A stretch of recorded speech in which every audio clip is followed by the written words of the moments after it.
Round 3 recap. So we went 8-4 on the night, 2-2 on the most confident picks. We missed on the underdog lock, and we missed on the main event pick. So let's get into the card and see exactly how it went down.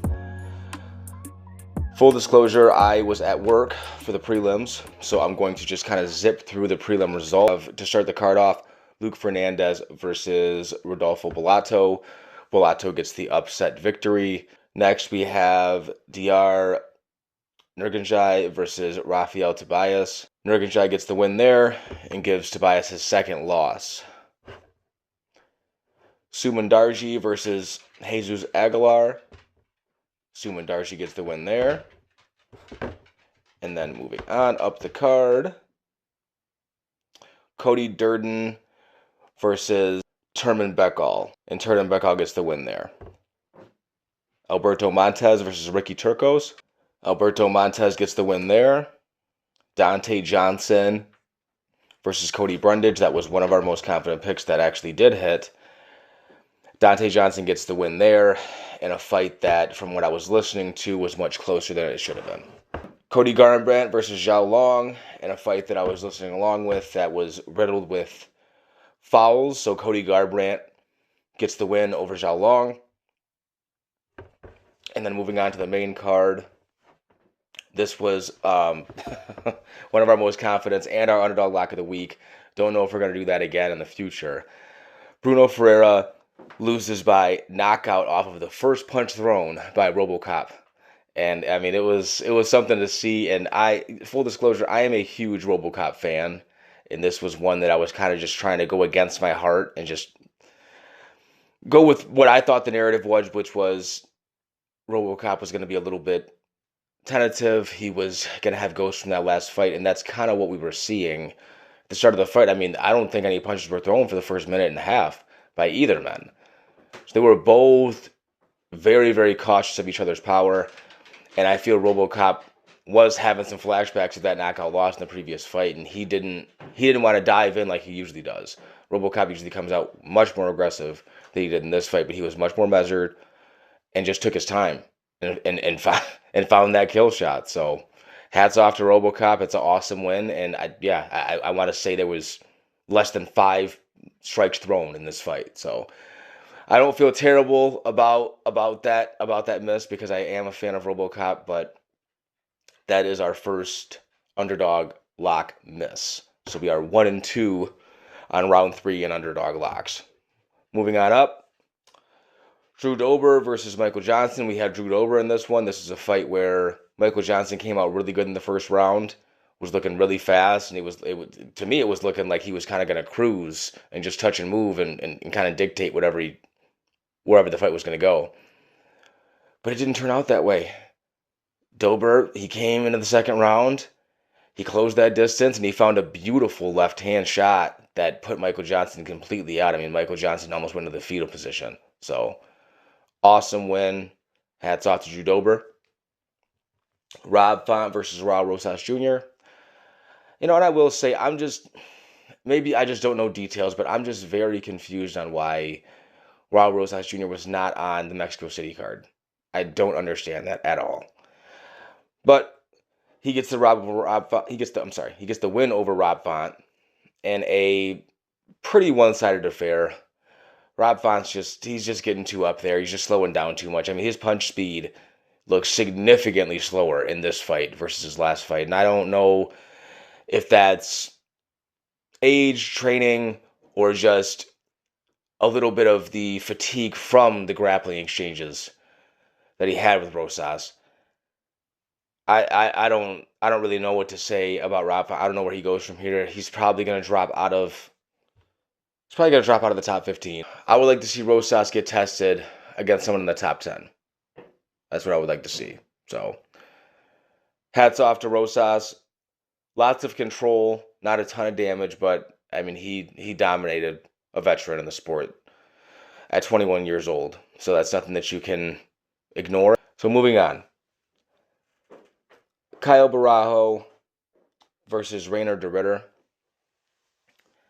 This is one that was probably our most accurate read of the week. The physicality, the athleticism, And honestly, I don't know if Kyle was watching Bobby Green last week or what, because his hands were down and he was coming forward and he had this swagger about him that I didn't see when I was watching film before. So that was really awesome to see, just the confidence and just the charisma that he was carrying while he was fighting. It was awesome. And on the other side, Rayner, he physically he looked great. He looked much more balanced than he had in the past, but he just wasn't doing enough damage with the strikes he was throwing. It was not affecting Kyle. Yeah, Kyle got a little cut really early on in the fight, about a minute and a half in, under his right eye, so he must have a lot of scar tissue built up because that thing busts open really, really quick. This was a fight that we expected the youth, and not by much, a few years younger, but just the youth and just kind of where they're at in their careers. Rayner's had a very long, hard, multiple promotions. The guy's he's extremely decorated, and if you want to go watch my initial breakdown, you can kind of hear me touch on a little bit of his early career.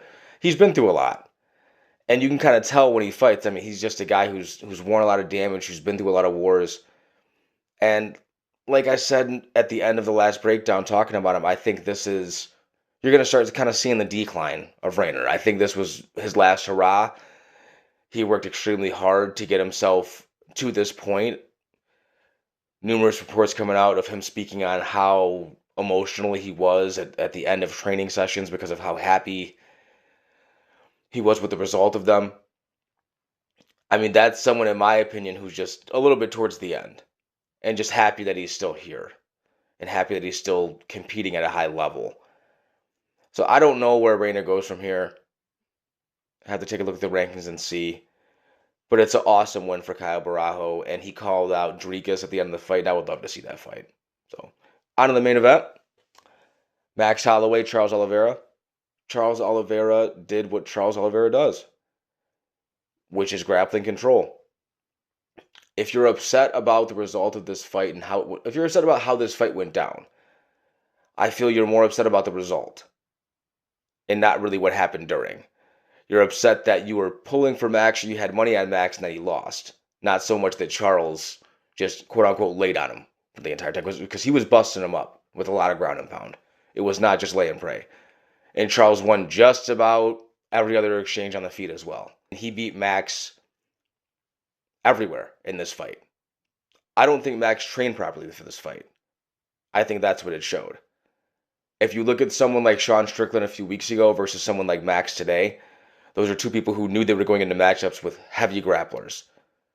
And you can tell the one who went through the proper camp for that and the one who did not.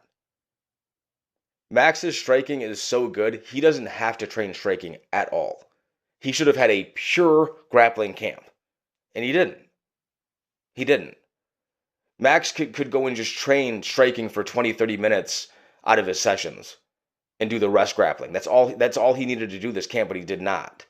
You could tell that he did. I don't know what his training regimen was, but it wasn't grapple heavy. And that was clear. Because he had no idea what to do to defend the body lock takedowns. He couldn't keep Charles away from... He was not cutting angles like he usually does.